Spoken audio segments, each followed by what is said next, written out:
सर्वप्रथम सर्व पत्रकार बांधवांचे मनपूर्वक स्वागत करतो. आपण बाराला आल्यात मला थोडा उशीर झाला त्याबद्दल सगळ्यांची माफी मागतो.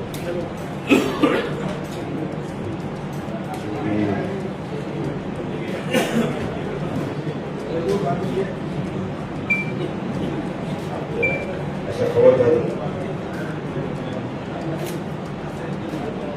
येणाऱ्या 30 तारखेला या राज्याचे माजी मुख्यमंत्री तथा विद्यमान उपमुख्यमंत्री माननीय आमदार श्री एकनाथराव शिंदे साहेबांचा जुलै महिन्यामध्ये 7 जुलैला होऊ घातलेला मेळावा ते आजारी पडल्या कारणानं आपल्याला तो थोडा पोस्टपोन करावा लागला आणि आता तो मेळावा येणाऱ्या 30 तारखेला स्टेडियम मैदानावर होणार आहे. त्या अनुषंगानं आपल्याशी संवाद साधण्याच्या अनुषंगाने आपल्या सर्वांना विनंती केलेला आहे. शेतकरी शिवसैनिक संवाद मेळावा शेतकरी शिवसैनिक संवाद मेळाव्याचं आयोजन या ठिकाणी करण्यात आलेलं आहे. या मेळाव्याच्या माध्यमातून या राज्याचे उपमुख्यमंत्री लोकप्रिय नेते आदरणीय शिंदे साहेब सर्व कार्यकर्त्यांशी शेतकऱ्यांशी संवाद साधणार आहेत.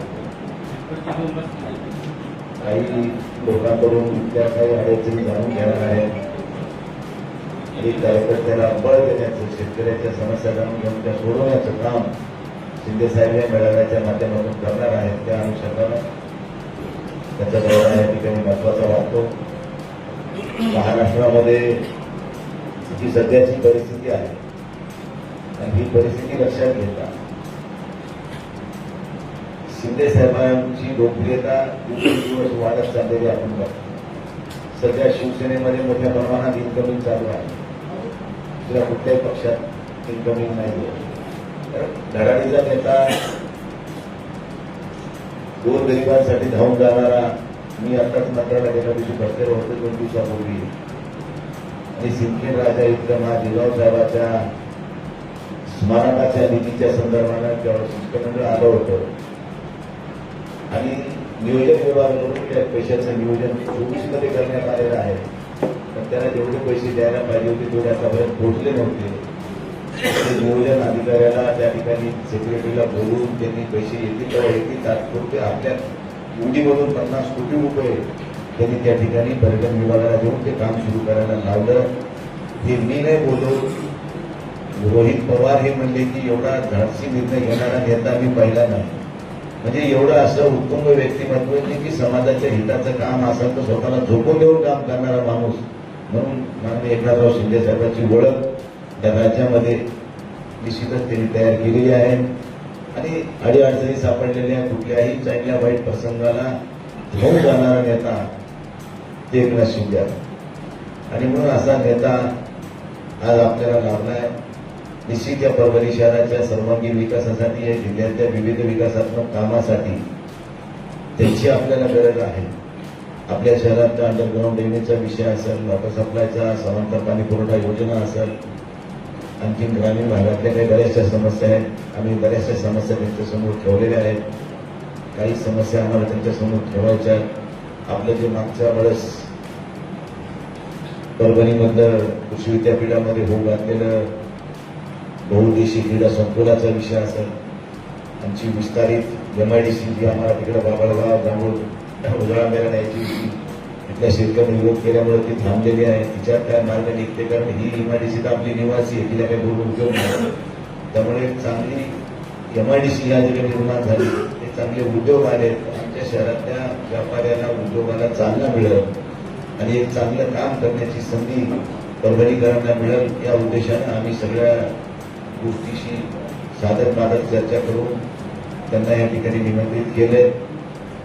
त्यामुळे त्यांच्या ह्या दौऱ्याच्या पार्श्वभूमीवर सर्व शेतकरी बांधव, कार्यकर्ते, पदाधिकारी, शिवसैनिक या सगळ्यांकडे उत्सुकता आहे की शिंदे साहेबांचा मेळावा हा अभूतपूर्व असा मेळावा व्हावा आणि गावोगाव आमचे कार्यकर्ते, पदाधिकारी जाऊन लोकांना विश्वासात घेऊन त्यांची जनजागृती करण्याचं काम करत आहेत. आणि आम्हाला विश्वास आहे की परभणीमध्ये शिवसेनेचा मेळावा हा अभूतपूर्व असा मेळावा होईल, यामध्ये कुठेही माझ्या मनात शंका नाहीये. आणि म्हणून आपण सर्वांना या ठिकाणी या निमित्तानं आम्ही निमंत्रित केलं होतं. बाकी ह्याच्यापेक्षा वेगळं काय असेल तर आपण बोलू शकता. आपण आल्याबद्दल सगळ्यांचं मनपूर्वक आभार. मेळाव्याची वेळ आहे आम्ही 11ची 12-1च्या दरम्यान खेड्यातून यायला जायला एखादी तास लागते. पण 11 वाजता म्हणलं तरी 1 वाजता प्रत्यक्षात ते मेळावा सुरू होईल. आम्ही 11च्या टाइम प्रमाणे सगळ्याला आम्ही जाहीर करतो. तुम्ही 11च्या टाइममध्ये आम्हाला हे करा. कारण 11ला माणूस तर निघोस माणूस तरी घंटा लागतो, निघोस तरी घंटा लागते. म्हणजे ते बरोबर त्या मेळाव्याच्या टायमिंगमध्ये आम्ही त्यांना तिथं कॅश करू शकतो. त्यामुळे 11चा टाइम दिलेला आहे. रविवारचा दिवस आहे. तुम्ही बी मोकळे आहेत, आम्ही बी मोकळे आहेत, मेळाव्याला येणारे सगळे मोकळे आहेत. त्यामुळे निश्चित आपण सुद्धा काही विकासात्मक आपल्या शहराच्या दृष्टिकोनातून किंवा जिल्ह्याच्या दृष्टिकोनातून आपण सुद्धा त्यांच्याशी थोडा संवाद साधावा आणि काही त्यांना तुम्ही त्या ठिकाणी मागण्याचं साकडं घालावं असं मला वाटते. आम्ही तर म्हणणारच आहे, पण सगळ्याकडून जर रेटा झाला तर मला वाटते की जरा त्याला वेगळं महत्व प्राप्त होईल. हा माझा ठेवू ना, प्रेस कॉन्फरन्सही ठेवतो ठेवू ना. ते मागून एकही बनवा तर एक ही परभणी शहर हे माझं शहर आहे, हे जिल्हा माझा आहे, मी परभणी जिल्ह्याचा आहे, परभणी जिल्हा माझा आहे, ही भावना उदासी बाळगून आपण सगळेजण मिळून आपल्या पदरात काय पाडून घेता येईल ते आपण त्या ठिकाणी प्रयत्न करू.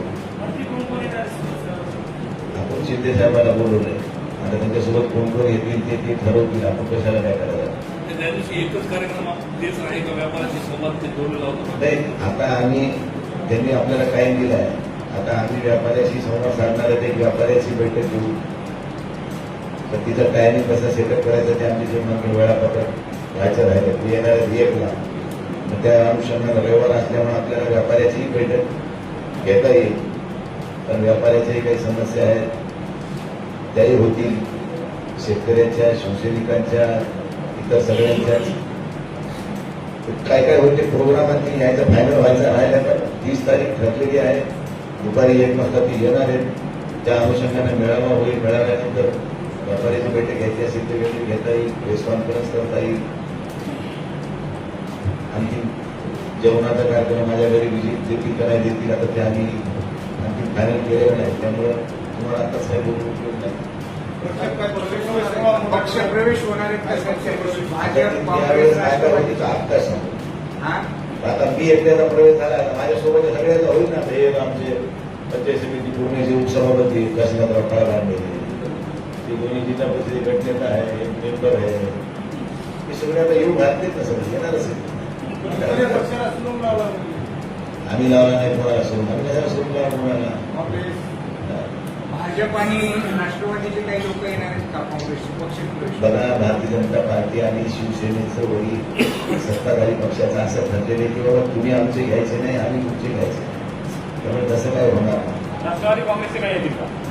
त्याचं आता काय सांगू तुम्हाला आज त्याच्याविषयी. त्या दिवशी आपल्याला कळलं ना कोणी आले, कोण चालले, कोणी येते का नाही येते. भाजपासोबत ठरलं नसतं, राष्ट्रवादीसोबत ठरलं नाही का? भाजपासोबत तुझं ठरलं घ्यायचे नाही द्यायचे नाही, राष्ट्रवादीसोबत नाही ठरलंय का? ते मला काहीच माहित नाही. फक्त मला भाजपशी काही घ्यायची नाही, आपली भाजपवर जायचं नाही असं ठरलेलं माहित होतं. बाकी काही मला माहित नाही. आता 30 तारखेच्या दिवशी लागला नाही.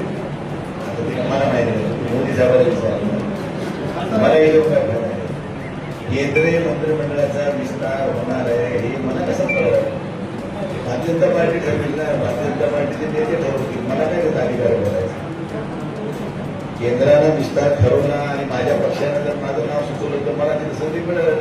नाही मिळाली तर नाही सुचवलं तर त्याला सुचवलं तर मिळेल. त्याच्यामुळे त्याची चिंता काय करायचं. किती चान्स असेल संधी मिळण्याचे?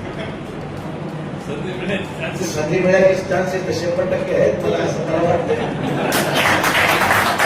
आमच्या तेवढे सगळ्यालाच वाटते. आमच्या ओमराजेलाही वाटते, आमचे जुने बारणे अप्पा त्यांनाही वाटते. त्यामुळे वाटणं हे काही साहजिक आहे कोणाला, की त्याचे काही नवल आहे का. द्यायचे कोणाला हे नेता ठरवीत असतात. ते नेता तिचं नाव सुचवत त्याला मिळत.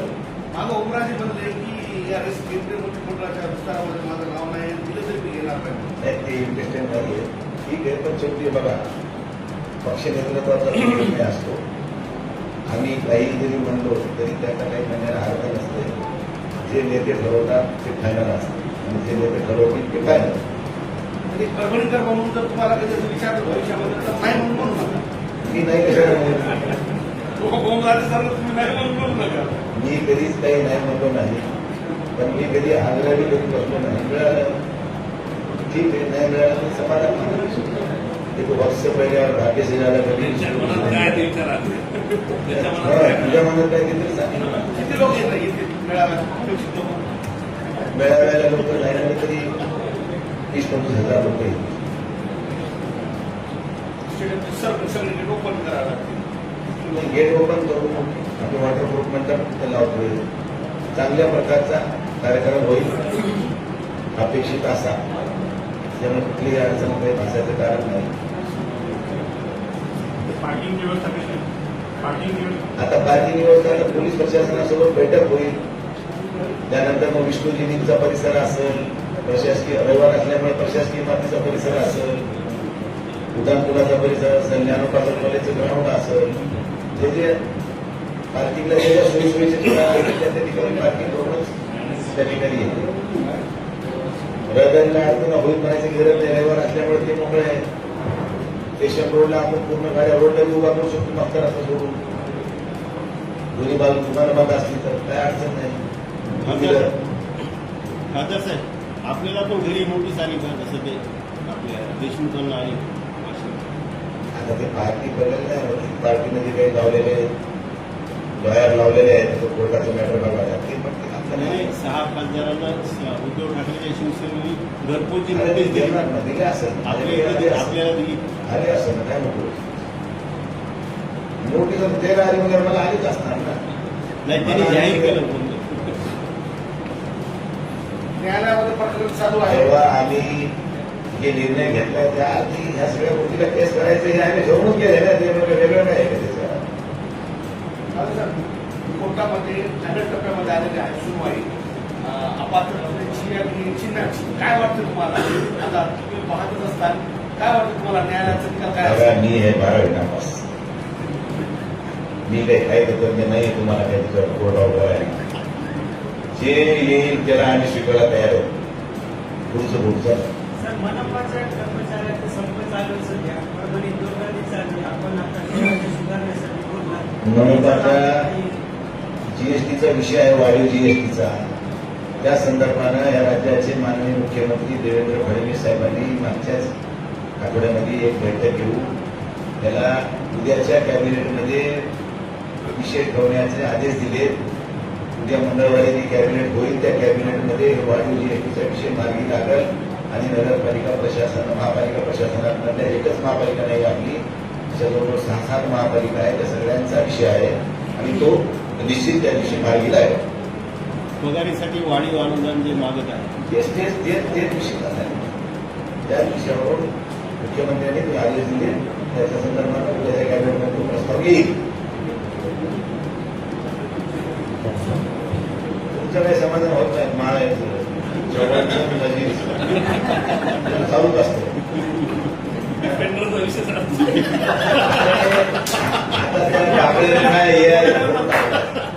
आता मी होतो मुंबईत आणि माझा काल संभाजीनगरचा कार्यक्रम होता त्या प्रायव्हेट नॅशनचा. मला यायचं होतं. राज्यपाल आम्ही सगळेजण होतो. तर मी येताना ती मित्राची गाडी होती. श्याम गंभीर नावाचा माझा मित्र आहे. त्याची गाडी. ती गाडी आजची नाही, 2 महिन्यापूर्वी घेतलेली गाडी. मी आज काल येताना घेऊन आलो. तर लगेच मी आले. उद्या एखादी दुसरी गाडी आणली. मग तुम्ही मला ही गाडी आणली. ती गाडी कोणाची आहे, कोणाच्या नावानं आहे, काय आहे ती केली तर म्हणता का नाही का माझ्या नावानं? काय इथं काय झालंय? आम्ही काही केलं की कोणाला खपत नाही. काही केलं की त्याने केलं चिरूच. अरे दुसऱ्याला 10 घेते तर कोणी विचारलं. पण आमचं देखोल ना काही लोकांना त्याला मी काय बघा माझे शेअर सुटले. हो, त्या दिवशी विमान घेतलं म्हणून विमानं नाही गेलो आम्ही तिथे. प्रायव्हेट जेट ना आलो. हो, प्रायव्हेट जेटने फिरला. गरीब की बीवी सबकी नाराज. आमचं असं झालंय की काही लोक देवपणा झाले तर नाही झाले पण आम्ही ठीक आहे चालू का बीड नाहीतच म्हणजे आम्हाला बीड नाहीतच म्हणजे आम्हाला एकदा देऊ मोठा बॉक्स दिवाळीला खरं दिवाळीला गाडी घेऊ त्यावेळेस तुम्ही मंत्री झाले राहता साहेब. कोणाचं कोण बघितलं बघा शेवटी मी कधी कोणत्या मिळावं या अपेक्षा काही गोष्टी आयुष्यात केल्या नाही मी काही एखाद्या प्रस्थापित करण्यातून राजकारणाला उदयाला आलेलो नाही तुमच्या सगळ्यांच्या सहकार्यानं मला ही सगळी संधी मिळाली मी सोनं जरी नसतं कमवलं पण सोन्यासारखी माणसं कमवली ती कुठे श्रीमंती नव्हती त्यामुळे बाकी सगळ्या गोष्टी या पाहून आहेत मी परवा काम करत असताना आता माझी 5वी टर्म आहे मी उद्या एखादं काही गोष्ट केली नाही तर लोकांना एवढं वाट वाटायची काही गरजच नाही पण हे सामान्य लोकांचं पोटात दुखणं नाही हे काही जे 12 महिने आमच्यावर जळणारे लोक आहेत त्याला काही केलं तर आमचं देव होत नाही जे लोक फक्त त्या व्हॉट्सअप फेसबुकवर करतात आणि ठीक आहे नेंदकाचे घर असावे शेजारी त्यामुळे अशी लोक असल्याशिवाय माणूस चर्चेत असला पाहिजे चांगल्या प्रकरणानं असं नको वाटणार त्यामुळे चर्चेत आहेत आपण नाव निघायचं ना रोज आपलं ठीक आहे बाबा तुला धन्यवाद मानले पाहिजे त्याच्यावर एकनाथ शिंदेचा दौरा लावला दुसरीकडे शिवसेनेच्या संपर्क प्रमुखांनी बैठक लावली ठीक आहे त्याचा पक्षाचा विषय आपल्या आपल्या पक्षाचा विषय त्याला त्याला काय करण्यात येत असतं त्याच्याबद्दल काय आपल्याला पण मेळावाच होईल तुम्हाला माहिती मी जेव्हा एखादी गोष्ट पुढाकार घेऊन करतो त्यावेळेस मी कुठलेही कॉम्प्रोमाइज करीत ज्यांना मेळावे घ्यायचे होते तेव्हा घ्यायचे स्टेडियममध्ये मिळणार कसं घेतलं अक्षरामध्ये मिळाले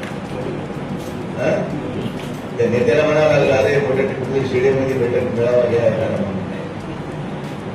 तिथे एवढी धमक होती घ्यायचं नाही का स्टेडियम परवायचं तिथे